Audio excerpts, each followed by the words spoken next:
Good evening, Africa. Good evening across the world. I am here this evening again with a news that is sending shockwave around the globe. This news is coming out from the heart of Burkina Faso. Burkina Faso. This is coming from your number one trusted source for online information, Talcaf Africa 36. So, ladies and gentlemen, tonight we begin with a decision that has sent shockwaves across Africa and rattled the corporate giants of the West. President Ibrahim of Burkina Faso has officially announced the ban of 6 major American soda brands, a move that many did not see coming but one that carries a message louder than thunder. This is not just about fizzy drinks, my brothers and sisters. No, this is about dignity, sovereignty, and the right to decide what flows into the veins of our people. For decades, sugary sodas have poured across our markets, marketed with bright colors and false promises, while silently fueling diabetes, heart disease, and countless health crises in African communities. Western corporations made billions, while African hospitals carried the burden. But today has drawn the line, he said. If it poisons our children, if it weakens our youth, it has no place in our nation.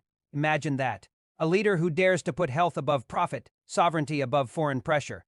The 6 sodas may seem trivial to some, but they represent the larger struggle: Africa's right to choose what enters our bodies, our markets, and our future.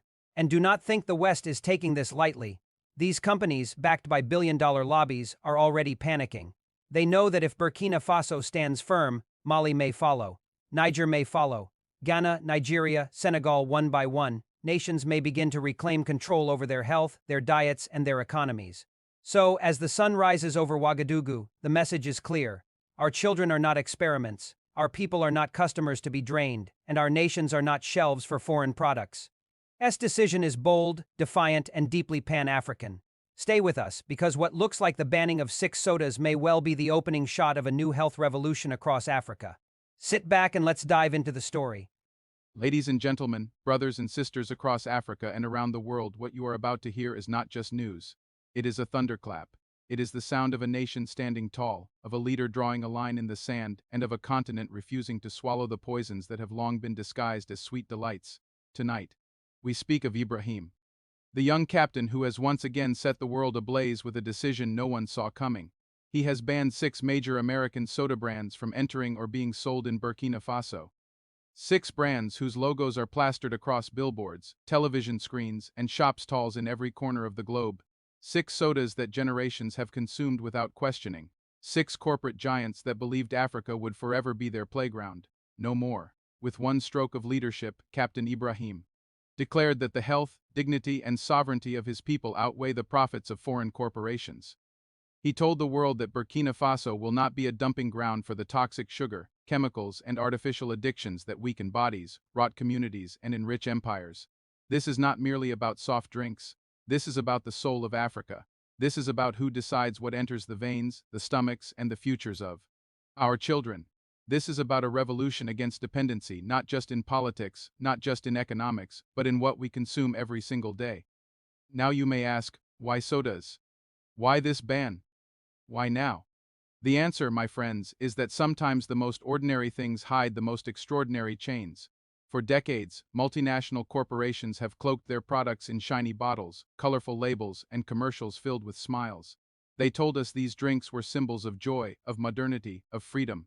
But beneath the fizz and foam lies a bitter truth: excessive sugar leading to diabetes, chemicals linked to cancer, acids corroding the very teeth of our children, caffeine addiction that shackles the body like a chain.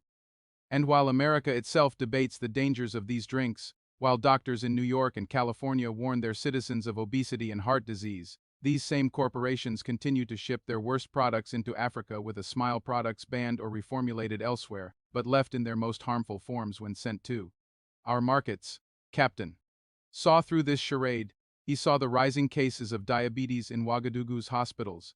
He saw children, barely 12 years old, addicted to sugar and unable to concentrate in classrooms. He saw small farmers, Burkina Faso's own, watching helplessly as imported sodas drowned out local drinks, traditional millet brews, hibiscus teas, and fresh juices. He saw how billions of CFA francs were flowing out of Africa every year into the hands of foreign shareholders while African villages struggled without clean water. And he asked himself the question: why must my people drink poison when we have the land, the fruits, and the wisdom to nourish ourselves? The ban is not a whim. It is a strategy. It is the beginning of a cultural revolution in which consumption itself becomes an act of sovereignty. The 6 sodas represent more than just fizzy beverages, they represent foreign domination of taste, dependency on imports, and the destruction of African self-reliance. By banning them, sends a message that every African nation can hear. You have the right to decide what fuels your bodies. You have the right to protect your people from the hidden wars of health imperialism. You have the right to say no, but this is only the surface. Because beyond the ban, has unveiled a new vision. In place of the sodas, Burkina Faso will invest in a nationwide program of local beverage production. Imagine this. Instead of foreign soft drinks, your children drink juices made from the hibiscus flowers of Bobo Dioulasso, mango nectar from the orchards of Banfora, ginger brews from the fields of Kaya, and nutritious millet-based drinks that have sustained our ancestors for centuries. Instead of advertising foreign brands, billboards will celebrate farmers, African producers, and the richness of our soil. Instead of profits leaving the continent, billions will circulate within it, paying farmers, creating factories, and employing thousands of young Africans. The ban is not a subtraction. It is a replacement. It is the dismantling of addiction and the construction of independence. The West will, of course, howl. Even as we speak, corporate executives in boardrooms from Atlanta to New York are panicking. They did not expect Africa to resist. They did not expect a young soldier in one of the poorest countries of the world to take a step that many rich nations have failed to take. They will say it is anti-business. They will say it is nationalism. They will say it is irrational. But ask yourselves this: is it irrational to protect the health of your people? Is it anti-business to insist that the profits stay in the community that does the work? Is it nationalism to defend your sovereignty? If these are crimes, then let every African nation be guilty. History will remember this day. Just as it remembers when our ancestors resisted the slave trade, when they resisted colonialism, when they resisted the plundering of our minerals, history will remember that Ibrahim resisted the poisoning of our bloodstreams. He refused to let Africa's children be reduced to consumers of imported sugar. He refused to let our economies bleed billions in exchange for empty calories. He refused to let corporations decide what is normal, what is cool, what is African. In banning these 6 sodas, he banned dependency itself. But make no mistake, this is only the beginning, because a ban alone cannot change the continent. What will change the continent is what comes next. And what comes next is a renaissance of African innovation in food and drink. Already, universities in Ouagadougou are designing research programs to develop healthier, African-made beverages. Already, local entrepreneurs are building cooperatives to process fruits, package juices, and market them proudly under African names. Already, young people are dreaming not of importing brands but of building brands rooted in our traditions, but shaped with modern excellence. Ladies and gentlemen, this is not simply a story about Ibrahim. It is a story about all of us, about every African who has ever looked at a supermarket shelf and wondered why the local product is hidden behind the imported one, about every parent who has watched their child choose soda over fresh juice, about every farmer whose crops rotted while foreign beverages filled the stores. This is your story, and it is being rewritten before your eyes. Think of the symbolism. For centuries, Africa was forced to drink from the bitter cup of exploitation. We drank colonialism. We drank slavery. We drank debt. We drank propaganda. And now, in the 21st century, they offered us soda sweet on the tongue, deadly to the body. But Captain Ibrahim took that cup and smashed it on the ground. He said, Africa will drink from its own wells.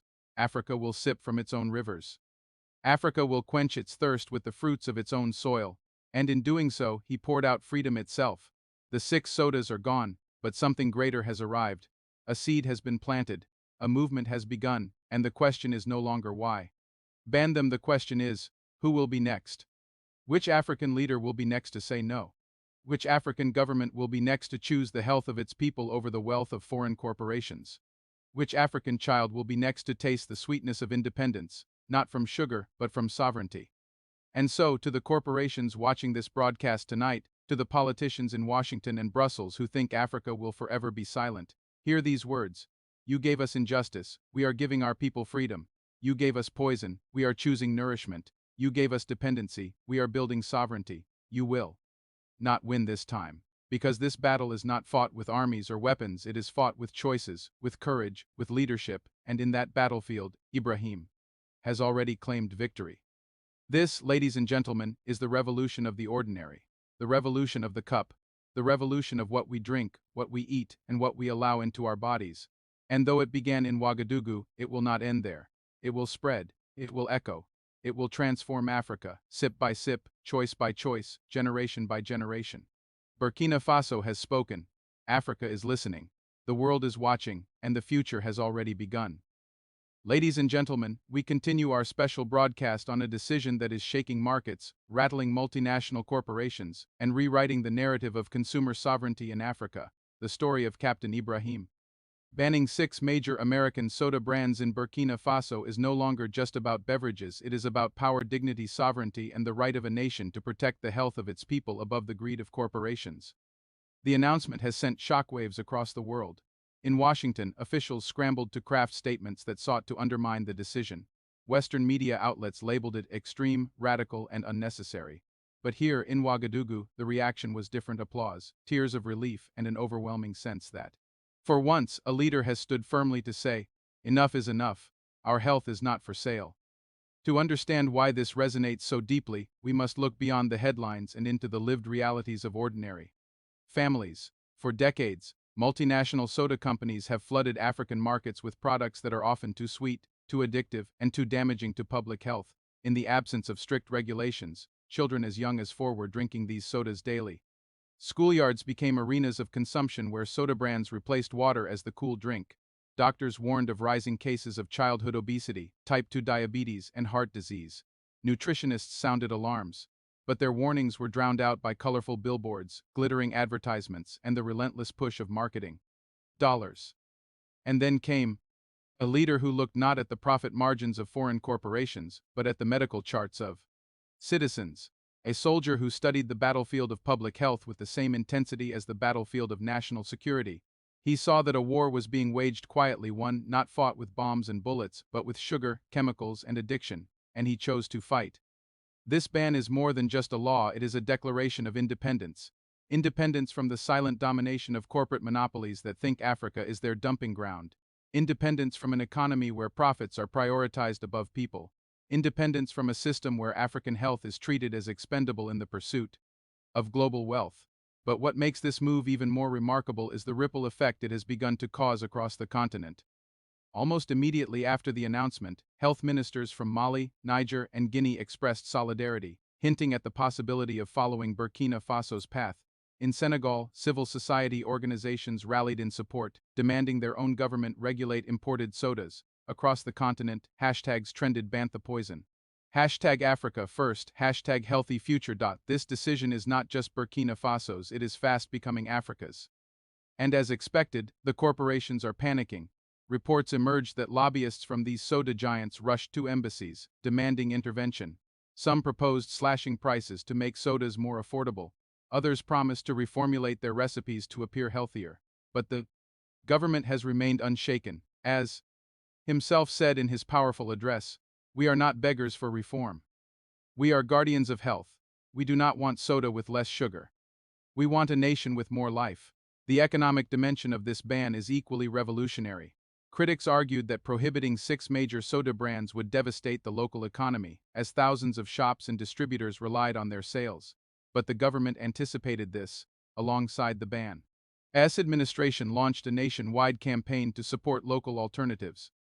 Small beverage producers who had been suffocated by the dominance of Western brands were given tax incentives, grants, and distribution support. Within weeks, shelves once lined with American sodas were stocked with juices made from mangoes, hibiscus, baobab, ginger, and tamarind. Not only were these healthier, but they also kept profits circulating within the local economy.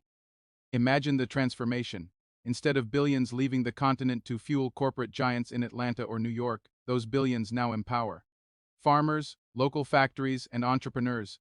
Instead of foreign logos dominating the streets, young designers are creating vibrant brands rooted in African culture. What was once a symbol of dependency has now become a spark for self-reliance. This is the brilliance of the strategy. By banning the sodas, did not create scarcity, he created opportunity. He turned what many thought would be an economic void into an economic renaissance. He made space for the people of Burkina Faso to reclaim their market, their palate, and their pride. But let us also understand the symbolic weight of this action. Sodas, in many ways, represent more than just a drink. They represent the cultural infiltration of Western consumerism.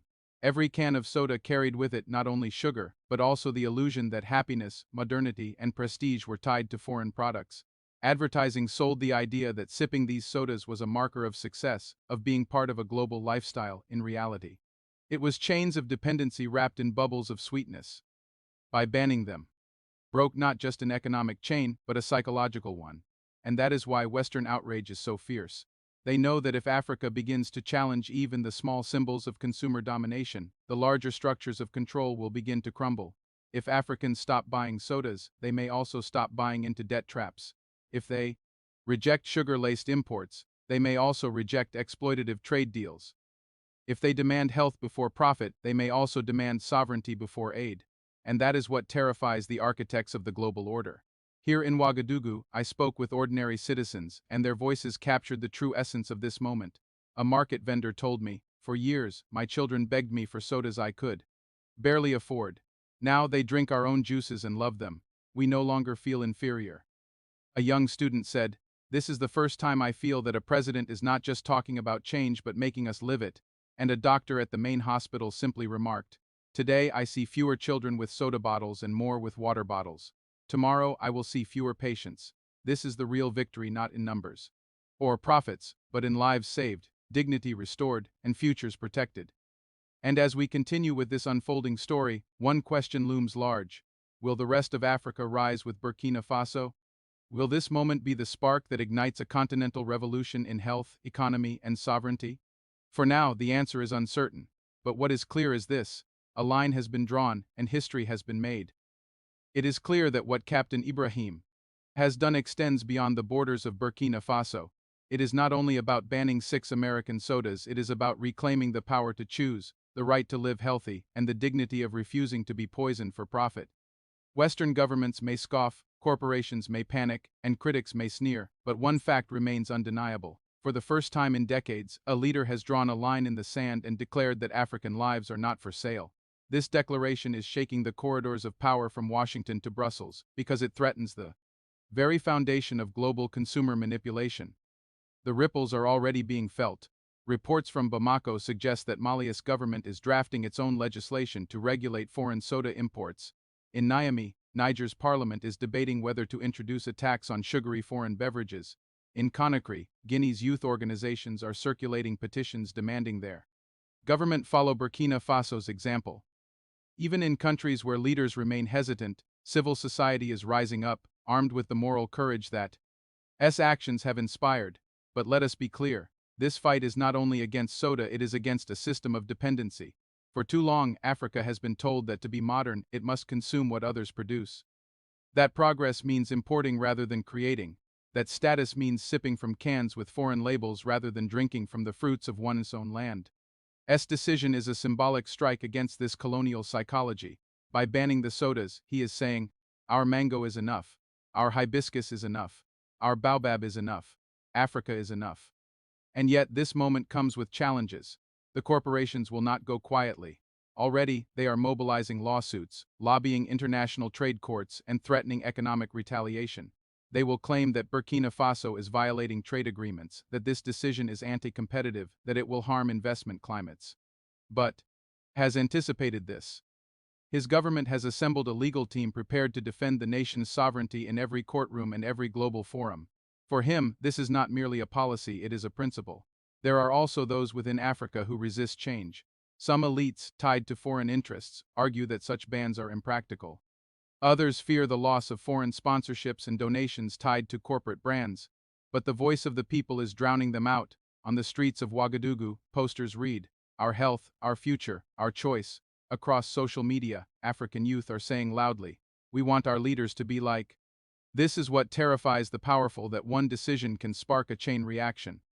That one ban on 6 sodas can lead to bans on toxic mining contracts, on exploitative aid deals, on harmful agricultural imports.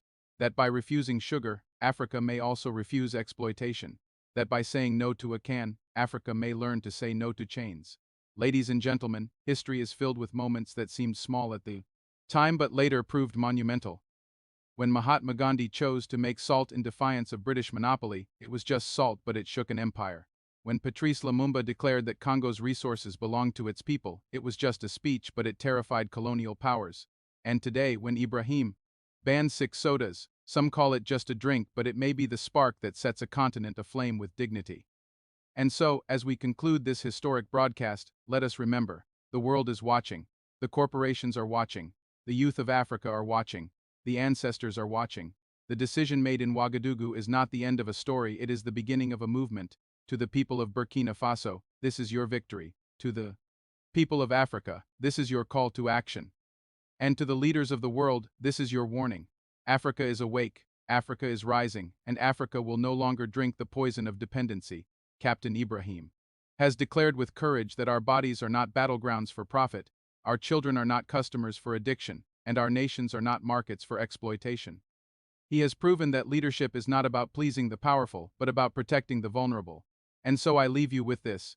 In the years to come, when history books are written, when children in Africa sip juices made from their own fruits, when hospitals see fewer patients suffering from diseases linked to imported poisons, people will look back and say, it began with a ban on 6 sodas in Burkina Faso.